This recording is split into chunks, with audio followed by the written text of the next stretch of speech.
Hi everybody. So today we're going to talk about how you can start taking action against those migraines. And the first thing that you're going to do is start keeping what's called a headache journal. A headache journal can be something as simple as a notebook that you have laying around. You can get a little bit creative and make a spreadsheet for yourself. You can even download one of the wonderful free apps that are out there to start tracking your headaches. And you can put that on your tablet or your phone, and it's accessible to you every day, no matter where you are. So I like the apps myself to keep track of migraines and their symptoms. And what you're going to do with this headache journal is start to keep track of a few different things. The first thing that you're going to do is track how long your symptoms last.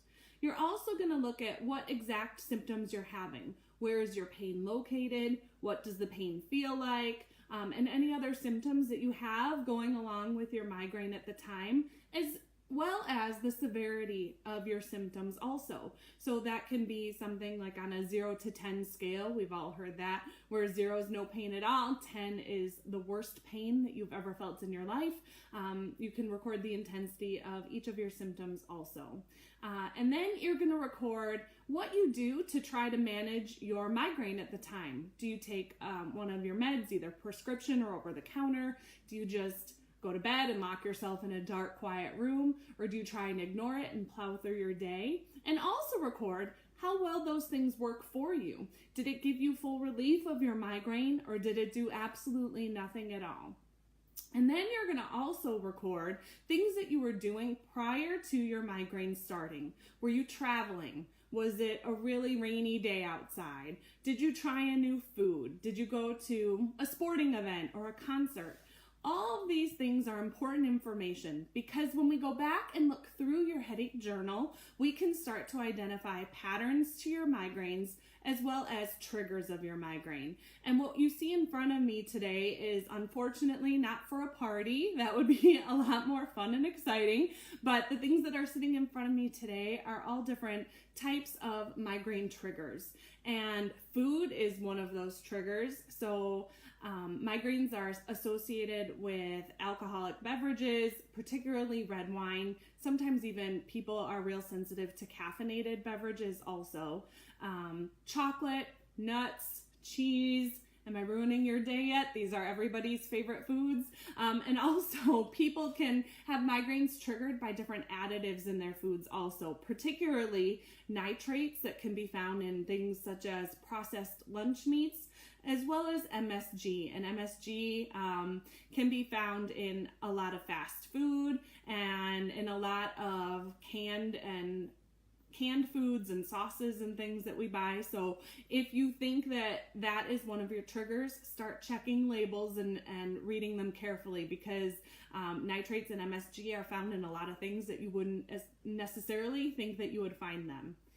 Another migraine trigger is changes in medication.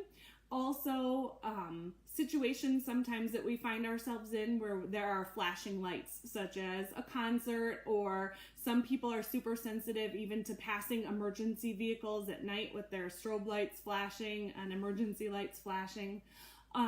Changes in sleep schedule have been known to trigger migraines also. So it's recommended that if you are someone that deals with migraines on a more regular basis, that you go to bed around the same time every night, no matter what, and that you get up in the morning around the same time, no matter what. And that will help decrease the frequency of your migraines as well. And then unfortunately, ladies, we cannot control our hormones, but hormones are linked to migraines as well. And there are many of us out there who deal with migraines on a monthly basis. I've had patients before that have dealt with migraines since they were teenagers, and then they become pregnant and are so excited because during pregnancy their hormone levels shift and they don't have any migraines at all, and they're feeling wonderful, only to have the baby and all of their migraine symptoms return.